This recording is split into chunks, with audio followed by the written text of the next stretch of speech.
tendrán derecho a interrogar al testigo. ¿Será? Hace poco salió una película, la de Presunto Culpable. No voy a hablar sobre nada más que cuando él quiere hacer preguntas. ¿Qué le contesta el juez? Que él no podía hacer preguntas porque no era técnico. No en todos los casos, no en todos los casos se aplica. Entonces, pues tampoco nos encontramos ante un principio nuevo, previsto ya estaba. Y bueno, el último de nuestros ejemplos es el de inmediación. Aquel principio que nos dice que el juez debe de estar presente en todas las diligencias. El artículo nuevamente 20 constitucional será, volvemos a citar la fracción sexta, será juzgado en audiencia pública por un juez. El Código Federal de Procedimientos Penales, el artículo 16, el juez, el Ministerio Público y la Policía estarán acompañados en las diligencias que practiquen por sus secretarios. O sea, no es que el juez acompañe al secretario, no. El juez tenía que estar presente y ser acompañado por sus secretarios y auxiliares. ¿Es un principio nuevo? No, ya estaba previsto. Y desde 1916. Y creo que en el de 1857 el Código Procesal ya traía muchos de estos principios. Bueno, hasta ahí le paramos con la comparativa. Porque tienen que ir ustedes al diplomado para que conozcan todos los principios, ¿verdad? Pero lo que sí me permití es traerles nada más así de leidita rápido todos los principios y ustedes mismos pueden ir poniendo palomita mental, ese sí lo conozco, ese no lo conozco, de ese sí he escuchado, de ese no he escuchado. Hay principios relacionados con el procedimiento, que es el de publicidad, el de celeridad, obligación de presencia. Aquí nada más dice que las audiencias se llevarán, con que esté el Ministerio Público es suficiente. Pero si es una persona que está acudiendo bajo caución a un proceso y no va, bueno, tiene que asistir también, ¿no? El principio de presunción de inocencia, que aunque no estaba previsto en alguna norma, ya la jurisprudencia de la Corte lo había reconocido. La defensa obligatoria, bueno, pues esa también. Bueno, pero ustedes lo van calificando, ¿no? El principio de no autoincriminación, nadie declarará en su contra, está obligado a declarar en su contra. Principio de prohibición de doble incriminación, nadie será juzgado dos veces. El principio de la oralidad, bueno, eso en principio sería una característica. El principio de concentración y continuidad, de esto sí vamos a hablar más adelante, creo que estos sí son nuevos. La libertad del procesado, ahí creo que en el nuevo sistema la restringen un poco. El principio de oportunidad, esto también es nuevo. Bueno, más o menos, ¿no? Porque ya estaba algo ahí por ahí de testigos protegidos. Estaba no regulado, pero en la práctica sí se hacía. El principio de prevalencia de derecho sustancial, ese también. El principio de impugnación. Y luego vienen los principios que están relacionados con los intervinientes en el proceso penal. Principio de investigación, la de división y separación de funciones del juez natural, de identificación física del juez, de imparcialidad del juez. ¿Habían escuchado de algunos de estos principios? De la mayoría, ¿no? Los relacionados con la prueba. Principio indubio pro reo, principio de inmediación, principio de contradicción y principio de libre valoración de la prueba, que ese sí es novedoso. Y entonces, ¿es algo novedoso? ¿Es un nuevo sistema al que le tenemos que tener miedo porque no tenemos ni idea de cómo se come? ¿O es un sistema que ya conocemos, pero que es mixto? Y les voy a decir por qué es mixto. Porque en la normatividad están plasmados los principios de un sistema acusatorio que convergen obviamente en armonía con los principios de derecho internacional. Eso es en la norma. Pero en la práctica continuamos con un sistema inquisitivo, donde se sigue limitando los derechos de defensa. Por eso es que tenemos un sistema mixto. Yo no los voy a convencer de qué sistema deben de adoptar. Yo lo que les quiero decir es que tenemos que conocer ambos sistemas para adoptar y aprovechar los juristas este momento histórico para aportar, para hacer aportaciones. Tenemos la oportunidad de hacer un propio sistema conforme a nuestra idiosincrasia. Yo espero que Arely lleve esa enmienda, porque realmente hay muchas oportunidades que nosotros ya teníamos.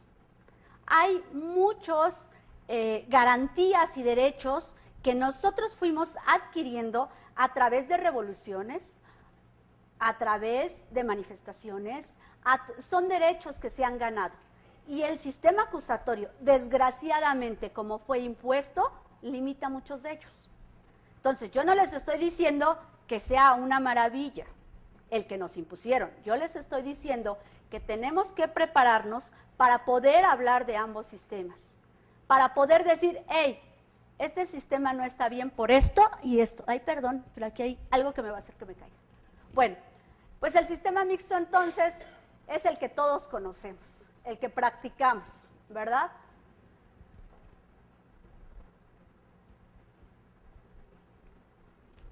En la práctica es el derecho inquisitivo, como ya acreditamos. Muchas veces no se logra conocer la verdad de los hechos, solo se cumple con establecer la verdad legal, aquella que llegue a demostrarse por cualquier medio de prueba. Y luego esos medios de prueba pues son fabricados, esa es la verdad. Y entonces ahí nos rige un principio de inmediatez, que también es un criterio jurisprudencial que no puede converger con el nuevo sistema penal acusatorio. ¿Por qué? Porque ese principio de inmediatez nos dice que las pruebas que tendrán valor son las que estén más recientes al momento de los hechos.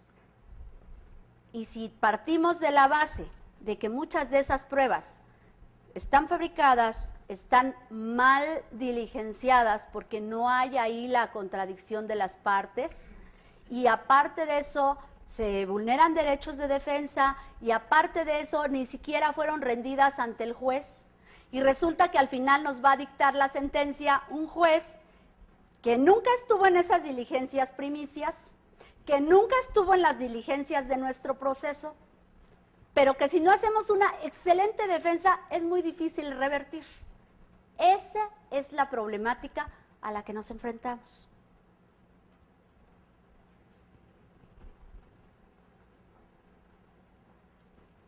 ¿Por qué? Porque aunque estaba prevista precisamente la publicidad, ¿cuántas veces nos dejan estar presentes en una audiencia que no sea a la que vamos? Argumentando faltas de espacio, argumentando que hay cargas de trabajo. Yo muchas veces cuando voy con mis abogados colaboradores y no me permiten que están, sobre todo los que están empezando, les digo, ¿cómo quieren que aprendan si no los dejan estar en las audiencias? Pero aparte la audiencia es pública. Sí, abogada, pero mira, aquí no hay espacio. Además el abogado puede hostigar al testigo, etcétera, etcétera. Son mil pretextos, pero es un derecho constitucional y en la práctica no se lleva. El de contradicción, bueno, ¿qué les cuento a ustedes? ¿Cuántas veces vamos a una audiencia a interrogar y llevamos todo un interrogatorio y una estrategia? Y entonces resulta que cuando ya tenemos toda nuestra estrategia, resulta que hay una pregunta que el oficial secretario no entiende. Y entonces ahí ya nos cortó todo lo que llevábamos. Y entonces se replantea de una manera, se replantea de otra manera, se replantea de otra manera hasta que pase. Y cuando no se sabe replantear, pues ahí ya quedó el principio de contradicción, ¿no? Y obviamente pues el de inmediación, que aunque está previsto desde la Constitución, la verdad es que los jueces nunca están durante los procesos.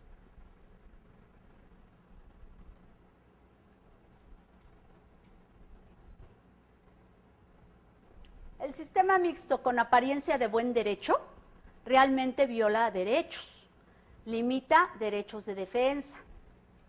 Por ello, tanto la ONU como la Corte Penal Internacional, como la Corte Interamericana, como la OEA, fue que recomendaron una reforma.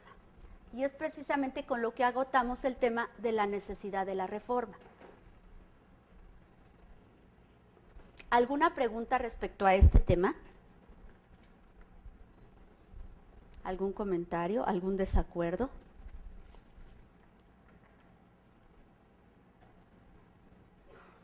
¿De plano no? Bueno, perfecto. Pasamos a la siguiente ponencia. Vamos a hacer una comparación procesal de un sistema con el otro. Empezamos por una similitud. Ambos sistemas tienen 3 fases, porque en el sistema tradicional está la averiguación previa, la preinstrucción y la instrucción, ¿no?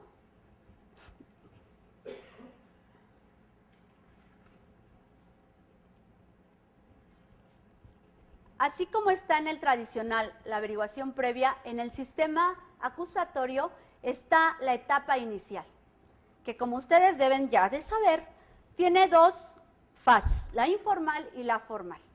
Esta fase informal es mientras se desahoga las diligencias previas que propiamente no son pruebas, solamente se recaban evidencias, datos de prueba.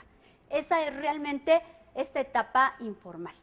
Una vez que pase ante el juez ya el asunto para que ordene un citatorio o con un detenido, en ese momento ya tiene la característica de formal, pero es, cuidado, dentro de la fase inicial, lo que nosotros conocíamos como la investigación.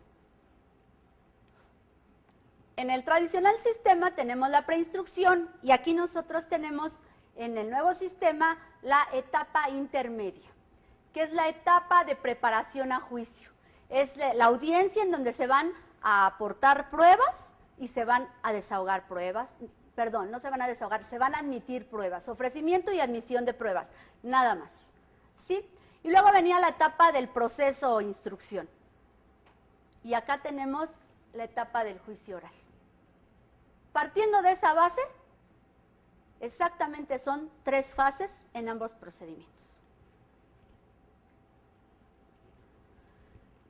En el anterior, bueno, pues iniciábamos con la denuncia o querella, el MP realizaba las diligencias de investigación, si voy muy rápido me dicen,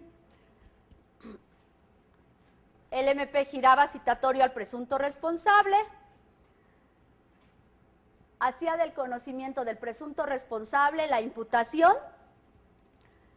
y en ese momento podría él rendir su declaración ministerial, si quería, ¿verdad? Y si no, pues que nos dieran fecha para rendir la declaración ministerial.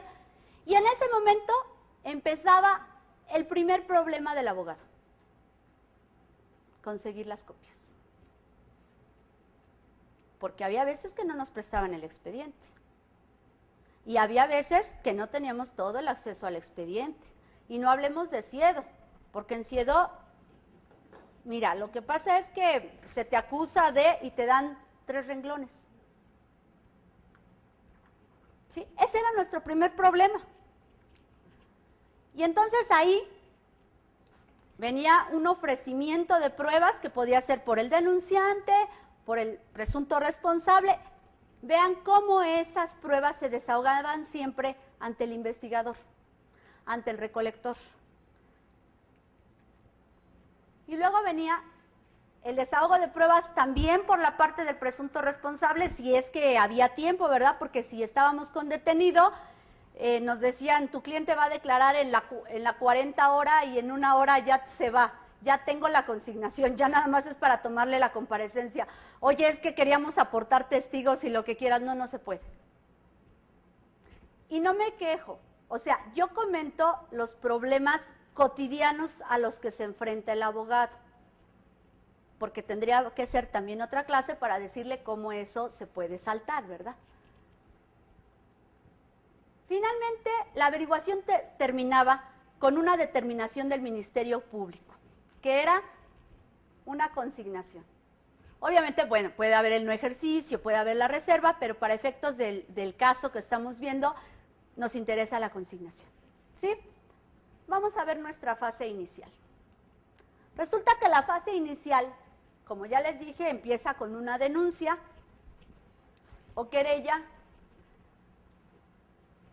el Ministerio Público recaba evidencias o datos de prueba,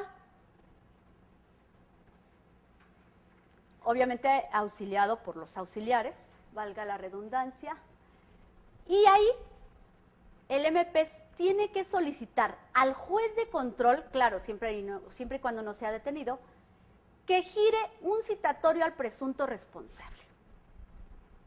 El juez de control, en cuanto recibe esa petición del Ministerio Público, en ese momento empieza la etapa formal. ¿Por qué? Porque ya tiene conocimiento el juez de control de un expediente, de una, no propiamente expediente, no se malinterprete, de una carpeta de investigación, más bien tiene conocimiento de un hecho, porque ahí solamente se van a determinar los hechos. Y el juez tendrá que aplicar un principio de racionalidad para ver si es procedente girar ese citatorio, para ver si es procedente que a ese ciudadano se le mande a traer, si hay elementos para que se le mande a traer a ese citatorio. Cosa que, bueno, para el Ministerio Público era un súper negocio cuando llegaban asuntos en donde no se acreditaban los elementos del cuerpo del delito. ¿Por qué? Porque inmediatamente giraban los citatorios. Y si llegaba uno con un abogado que a lo mejor no sabía, que a lo mejor hacía otra materia, inmediatamente llegan ofreciendo dinero. Y el Ministerio Público hace el negocio del año. Un citatorio y un vaso con agua a nadie se le niega.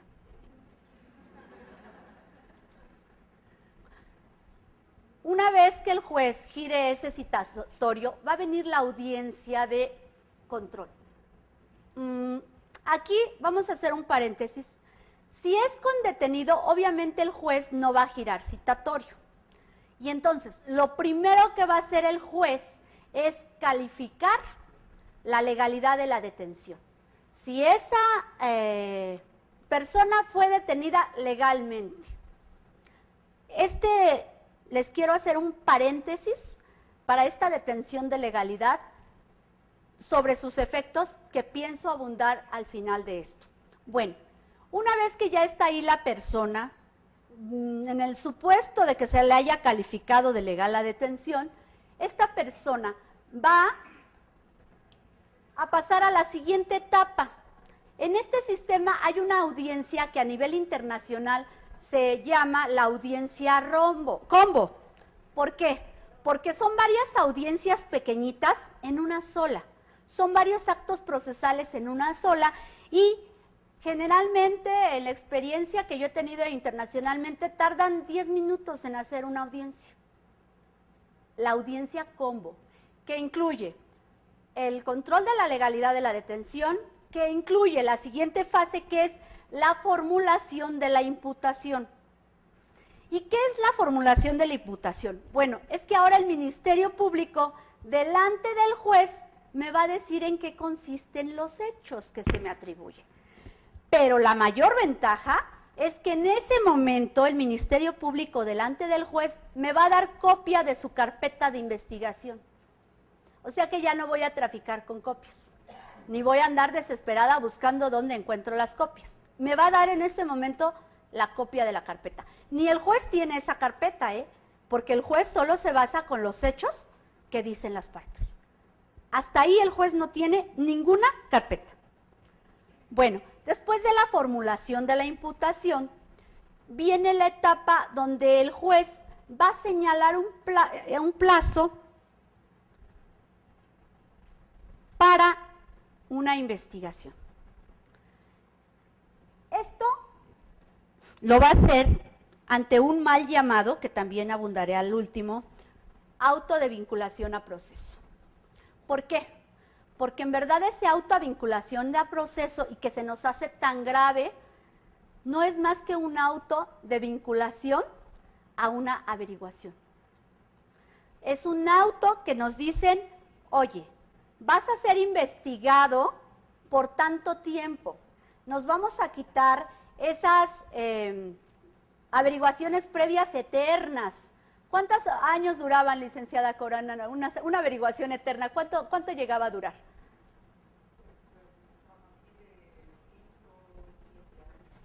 5 o 7 años una averiguación previa. que terminaba no integrándose. Pero ¿qué es una zozobra para ese imputado, para el involucrado? Imagínense 7 años estar pensando que se tiene un problema de ese tamaño. Ahora no, ahora ya va a tener un término que no puede ser mayor a 1 año. ¿Ok? Bueno, entonces yo le encuentro esas ventajas, que vamos a tener las copias inéditas